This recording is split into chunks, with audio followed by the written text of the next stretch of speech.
available, so we put it in the top of the cart. That was a bronc And the scope. other option is to put the, if you don't have that, Yeah, the I was 50 talking about, cc but she syringe. said I talked to her, she said she specifically wanted the, This guy. like the adapter. Adapter. Yeah. Anyways, do you guys have questions about the anesthetic cart, or you just wanna go through it? Let's go through it. Yeah, okay. So, I guess the bronchoscope's on the side. Most places, it hooks up to one of the like laparoscopy towers, a Euro tower or something. Do we know, Myron, does this hook up to anything? That one, no, because he used to just have like a little eyepiece, Yeah, it still has that. which is why we replaced it Oh. with the CMA. Okay. Because oftentimes those disposal ones they're not nearly as good, especially when you like need them right now, or if you can plan for it. Yeah. Like I think if you need them to like look and see where the tube is, those are fine. But if you can plan for something, you're trying to do something a week, Yeah. having them hook up to the camera. is, Historically, like, everyone uses the invaluable. big one, the big one that sits on top of it. Okay. It's just This out is just for here. repair right now. So what are we gonna do in the meantime if we need some? If you're planning for it, If we're then planning, you've got is there a time to different put option? one of the ones hanging in the cupboard through the Steris machine. Okay. If it's an emergency and this is no good and the other one is no good, then you just pull one from the cupboard, use it, And then we and take fill this out a PSLS. So instead of doing that, can we have one on here while that's out for repairs? Are there is There's there a enough? time limit on the Yeah. other bronchoscopes, Okay. so there's only like a short window. So it'll be the same as grabbing one out of the cart. But if we're I gonna don't pull know. it out of, he's saying you want it like more readily available. Yeah. is We're what gonna you're saying. out anyway. We're gonna pull it out anyway anyways. and use it. Could live on top Put of it in a your. bin. Would you It would rather- have to go in a bin. Like why can the other one be sterilized and sit here for months at a time and those ones can't be? They're clean, they're put through the Steris machines. and Not they're the super sterilizing. clean, Yeah. not sterile. So could they be prepped like the one that sits on here? Like could we prep one of the ones like They that don't one? go through the Oh, so there's a sterilizing. special one that goes to the Yeah. sterilizer? Okay. And if you wanna do that, would you rather have the 2 or the 2.8 on top? The small one. The 2.0. Two, Yeah, I think it's and the just thing like is, Best practice. if we're doing, if Denise has got 3 bronchs in a day, then we're using all the scopes. Yeah. Anyways, it's something that should be like as long as it's readily accessible and readily available. Because if Denise uses all the scopes and there's no scopes and we're trying to do something difficult, this isn't the answer and neither are the CMAC No. ones. We Anyways. should put one on there. Yeah, right. That one will hook up to a light source. Just Yeah, have a bin but from in the- here like this. Yeah, you are. I'll have a look and see if the camera heads will fit. You know that we've I done can this. get closer from Oh, downstairs.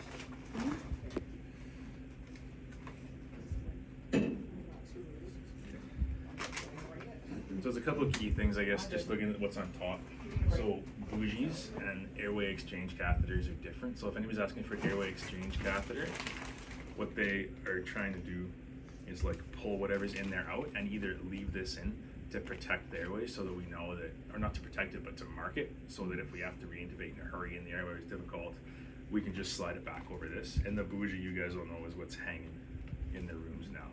So airway exchange catheter looks like this guy, and it's got adapters you can ventilate through. The bougies are usually either blue or they're clear with a green stripe on them, and they live in the, and this applies mostly to adults. There's pediatric ones too, and they're small. The airway exchange catheter is hollow, the bougie isn't. Yep. Just make sure you reseal it. I saw here that you Is that how bunch good? of I will. these I will. little You guys are capable. expensive looking things here. It's on my list. Nothing finest. It's brown, so you don't lose it. So I think I'll just go drawer by drawer because I've been in here in a long time, so I can't remember what's in here. But the top drawer is mostly airway prep stuff. And at one time there was also a vial of 5% or a squeeze tube of 5% lidocaine in here, Do you want it back in there? which we could put back in there because what you can do, a lot of times what we'll ask for, so we'll ask for a tongue depressor with 5% lidocaine gel on it. Okay, hold it on the back here. Yeah, and that works super well. And now you usually get in there while they're prepping or while we're getting stuff set up, and it'll numb at the back of the tongue, and it carries on like that. Also, what's in here? There is. Spray. Is there spray? Lido spray. Spray. Those are the nozzles. Oh, it's in the box. Can we take it? So it's all airway prep stuff. So there's spray. The other thing we'll ask for a lot of times is like 2% lidocaine in a syringe, and that's so we can inject it through the bronchoscope when it's in the right spot. And that all is in the top drawer. So anything, any lidocaine, syringes, all that stuff will be in the top drawer of this cart. gel cone there for the jet ventilator, Oh, for access? I thought it was with the jet ventilator. It's with the- Just the gel cones, okay, yeah, I'll check. It's just like the same ones we used for the. Yeah, I thought it was Yeah, I've never used that here, so I should really know. And that's the other thing too, is a lot of times if it's locums or if it's like, we should know what everything is, but we don't. And so if we're busy, then we rely on everybody to grab the stuff, especially out of the airway part. So that's why it's important. So light local syringes in the top drawer. Crite kit. I don't know. Slide. This is just airway securing stuff. Just a spraying knife. Okay, thanks. And I apologize. I didn't know I was doing this. It's okay, you in Where's the video. critical third on? Have a look further down. I'm very I wonder fond why of Cornelius is yours. so that makes things.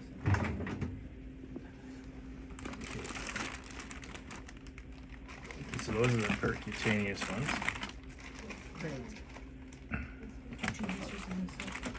And the other thing everybody should know with the cricothyrotomy, there's two ways to do it. There's a percutaneous one, so it's like a central line where you put a wire and do it over a wire. The way I bet most of us would want to do it is just open. So the other thing everybody should know is we need a scalpel with the sharp pointy blade. Which number is that? 11. 11. With an 11 blade, a bougie, and a 6 ET tube. And I say that again? Like a scalpel, like an 11 blade with a scalpel, like probably a 5.5 or a 6 ET tube, just a regular one is fine, and a bougie. And that'd be the three things at like one, and then just iodine prep, you just pour it on, and then we go. Because it's a little bit fuzzy, but usually what it shows is that the open way is a little bit more reliable and a little bit quicker than trying to do it over the wire.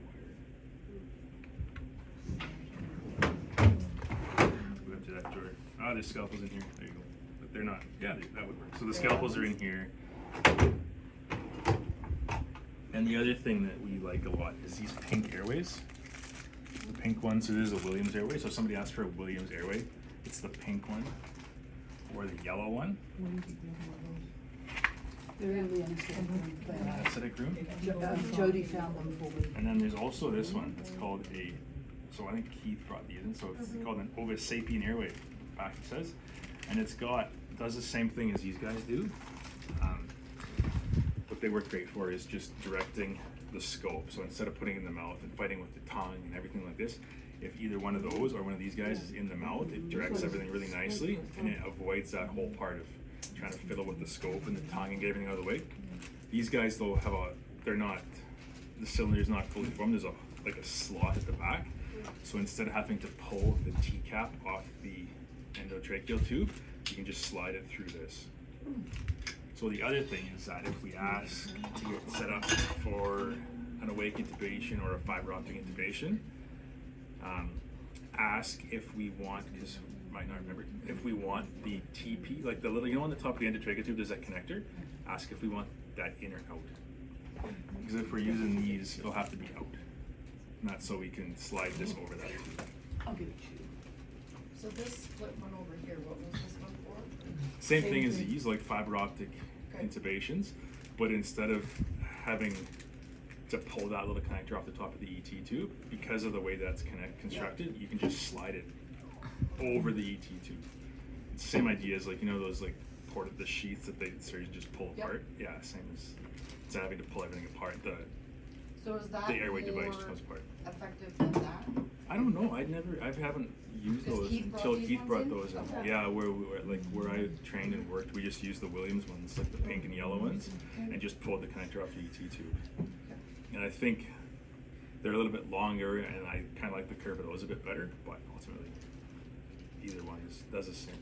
Okay. The important thing is if you take this off, don't lose it. This is Which you need, if you're using one of those airways, you need to take the top off. Otherwise you can't slide the airway over. And if you lose this, you're totally screwed. And that's the same thing too. I don't know, you guys have seen the new AirQ LMAs that we're replacing all the disposable ones with. You can intubate through those, and it's the same thing. If we intubate through one of those, like through an LMA, that connector has to come off. And ultimately, we can and should know how to do all this stuff, but it's so great when we can focus on just the airway or the meds, and then everything can be teed up and set up, especially urgent situation. What are these things? Looks like a gynae instrument. We'll take it all, but I don't know. It's I think it's like a. Like a McU. I guess it's oh, it's like a slide something off something. yeah. Where's Roger? I bet he knows. Yeah. You know, So I don't know what's important is the McGill forceps. The McGill forceps. That's the one thing in this drawer I know it is. That's for grabbing the tongue. And so getting that'll it be out of the those. way. That's the tongue grabber Yeah, thing. that's great. You can also just someone asks you to grab the tongue, grab some gauze and pull it out. You went to work in endo, eh? I know, Yeah, so what are you stupid, thinking? eh? Yeah. You went to Indus? No, just that I worked it in the mouth. So these are the old intubating LMAs. They're called fast trachs. Good. So if somebody asks for a fast trach LMA, they're still in here. Ultimately, you can replace them with the AirQ LMAs, but same principle. They're a little bit shorter, so you can use a smaller endotracheal tube through them. But it's the same reason. If you can, at the end of everybody's difficult airway algorithm, is try and put an LMA. And if you can put an LMA and you can ventilate, and you can intubate through them. And so we'll either ask for an AirQ or for a fast trach. And if we ask for a fast trach, the only place they're stocked is in this part. Otherwise, the AirQs and the reusable ones are the same place in the anesthetic core. And there's some in here, but there are also some, should be like 3s, 4s, 5s in the operating room. But fast trachs only in here. And yeah, the idea is that they're just a little bit shorter, so you can actually put the tube through them without having to remove the LMA partly. And there should be in here also, Ellie, I'm a pusher, there should be a stick to help push the LMA through the Just like the regular, just like a regular introducer. It's like a stylet, but it's like a stylet, but instead of going through the tube, you put it kind of through the hole in the back of the LMA. And then as you pull the LMA, you use it to keep the tube in place. I haven't seen it. So what I would do in the meantime, if that can't be found, if someone asks you for whatever endotracheal tube size the anesthesiologist asks you to put through that LMA, get 2 of them, and you can use the second one as like a pushing stick just to push it through. And same thing, take that cap off the first one. And then come out to the bottom. It's the surgical airway drawer, but probably if we need it, it's going to be the 11 scalpel blade, a 6 ET tube, and a bougie. Steroid gloves and iodine prep. When you're doing your jet ventilation, what do you put in first? Do you use a gelco to Usually get I've in? just done it, I've only done it not through the trach, but just through the rigid bronch.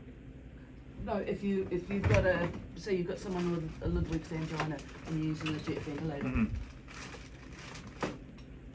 what's the first one you put in? Like, what are you ventilating through their mouth or through? No, through. Airway? Trachea. Coracoid. Oh, I Through, put like it's your first, like an Yeah. awake intubation Mm-hmm. with someone.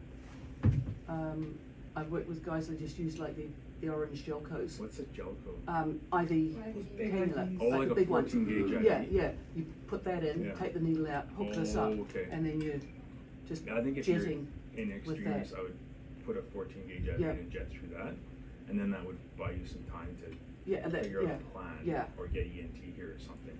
yeah. I've only used this once here. In, I haven't used it, in but 12 it's the years. same. It's the same as every other one I've ever Yeah, used. yeah. No, but I've only ever done let's not do for that. rigid bronch. Yeah. Oh, I'm at Kootenai Lake. Yeah, I'll be there in 2 hours. Yeah, I'll be there too. Yeah. So, so this just plugs into the oxygen on the wall, and you've got your oxygen switched on, tanks switched on in your anaesthetic machine anyway, so that's fine. So that just plugs in, that hooks up to a cannula that goes in, and then all you do is you just sit there and just puff like that, and that will maintain an airway while, as Justin Is that said, just a Lurlock thing? yeah, it's just a little lock, Okay. so it just hooks So you send on. it to an IV, or their rigid bronch must have a thing on it, does it? Yeah. They have some instrument. Yeah, so you can do that, and it just, and like Justin says, it means then you can start thinking of your plan. Change your you're- pants. Literally, Yeah, change your trousers and get moving. formulate a The plan, because you've important thing got with the that- airway and you're good. If you're the one ventilating, so if you're the one squeezing the thing, Yeah. usually you squeeze for like 1, 2, 3, and then when you stop, make sure the chest goes all the way down and stops moving before you Yeah. squeeze it again. Otherwise, you end up causing like barotrauma. Yeah. So Yeah. when you're doing it, just like 1, 2, 3, and then wait until everything collapses and stops moving before you do it again. And it's only just like quick little puffs. I don't know what else is planned. That's all I've got. You guys have questions? Sorry. No, that was good, I didn't know any of that, It's fun. that's bad. Oh, it's great. Yeah. Yeah. No. You're going to work today, and you're talking about the airway care. Didn't we have disposable bronchoscopes? They live on the C-Max. Yeah, So but the- can't you use that temporarily until the other is? Oh yeah, you can Well, like that's for two, but I think this that's- one here. Because you're talking about So putting the there's one that was out yeah. on. Well, the problem with So- this is just if you have it has an eyepiece, and so it's fine, but it, and I guess it doesn't really take any more hands. But my opinion is that if you're kind of like this, you only have one hand, but you can't see what your other hand's doing. Or at least if you're looking at it on a screen, you still have that one hand tied up. But now I can like look at my other hand without having to like take it off what I'm seeing here. You know what I mean? Yeah. The Like, it's CMAC just- It's It's scopes, better. they're okay, they're good in emergency, but they have limitations. I'm talking about the disposable. The disposable ones, which can only be used with the CMAC, they only plug into the CMACs. yeah, like if I was gonna plan to do some awake intubation, not just for practice, but like for someone that needed it, I would never. That would never be the CMAC would never be my first choice. Yeah. Neither would this. It would be the like. Yeah. So how quickly can we get a scope out of the scope cover? We can get it out and give it to you straight away. Yeah. It's not, It's clean. it's clean. it's clean. Yeah. Okay. And it's not- It's They- not, yeah, the window for disinfection will be long gone Yeah, for anything we grab quickly. Okay. So what happens? Like if Denise has to do a bronch, do they get clean before she They does a do, bronch? yeah. Oh. so if you're planning, if you said, hey, I'm gonna do Yeah. a thing, we put it through the sterile machine, it takes 15 minutes to So go they through. store it there, but they have to Yeah. get Yeah, so if you had a plan with intubation, that's fine, we can totally cook it, Yeah, everything's or if good, they- but if it's in a hurry, Yeah. it's not gonna be sterile, which is a new guideline that only came out in the last couple of years. Yeah. We used to just grab them out of the cart and go. Yeah, Okay. So if and it the was. thing is, Yeah. this one is supposed to go through the machine every week, and it doesn't, There's no way it goes. because pretty much that's just been grab it, hanging but there we for, just- Yeah, but then isn't that hard Isn't on it the super scope? hard on the scope? yeah, I know, Yeah. but it's been hanging there for 100 years. So what's the difference between grabbing that one and grabbing, 75. yeah, 75 years,